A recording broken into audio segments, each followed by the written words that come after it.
Hello for Pentecost Sunday. Just by way of introduction, the next 2 weeks I am going to go to Europe and go on a cruise, on the Silver Seas cruise, cruising out of Barcelona, Spain, and through the Mediterranean to Lisbon, Portugal. So I am doing these two homilies a little bit early, so it's a little bit different. And this week, the first of the two is Pentecost Sunday. The second week is Trinity Sunday. Trinity Sunday, I'll be doing it on the ship. But anywho, Pentecost.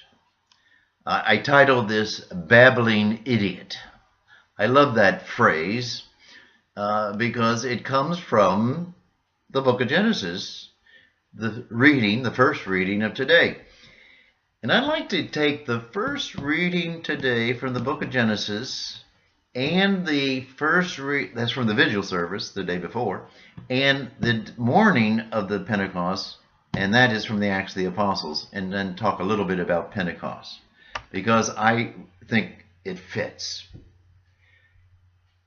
Our country, I know, is terribly divided. One side does not listen to the other side, and the other side doesn't listen to the first side. We are terribly divided. Democrats and Republicans. We've been liberals and conservatives.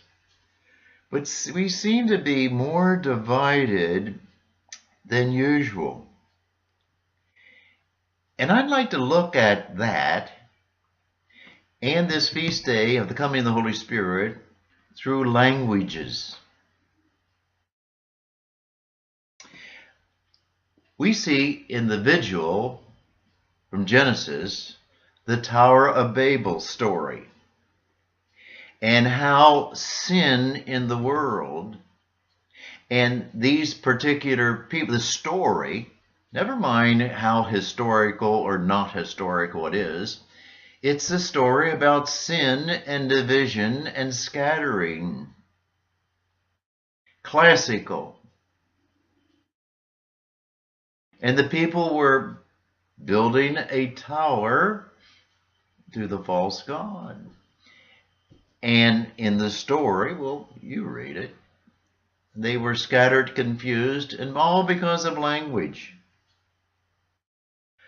My idea is that the Holy Spirit, or the Spirit of Jesus, will lead us to unity, to happiness, only if we permit the Holy Spirit to lead us.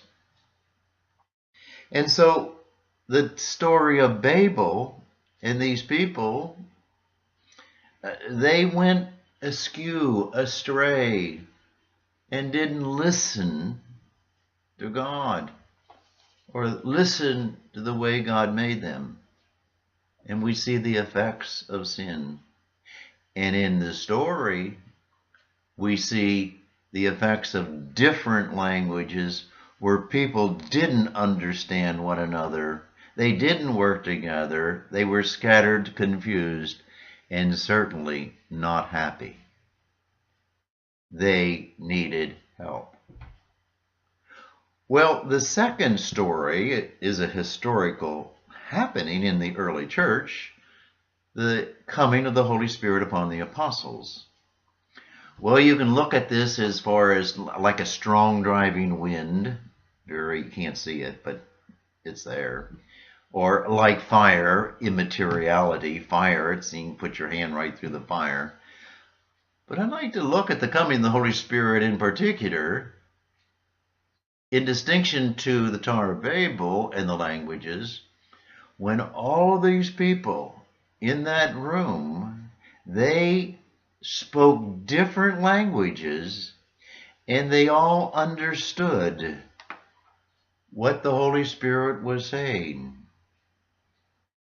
As it says there, yet we hear them speaking in our own tongues of the mighty acts of God. Yes, our country I think, is terribly divided. And of course, the world is terribly divided. And it leads not only to division, but absolute violence and death and pain. We do need divine help. We do need to listen to God. To listen to the God and how He created us in His own image and likeness. And how He has sent us, Jesus the Christ. And how the Christ and the Father has sent us, the Holy Spirit. If we can only listen, it will be like we're all speaking and understanding one another with the same language. The language of love. The language of the will of God. And the language that will lead us where we can work out so many of our differences. We can listen to the other person. We can see and feel the dignity of the other person and the equality of rights and love and forgiveness. I love this feast day, even though it's sort of hard to understand.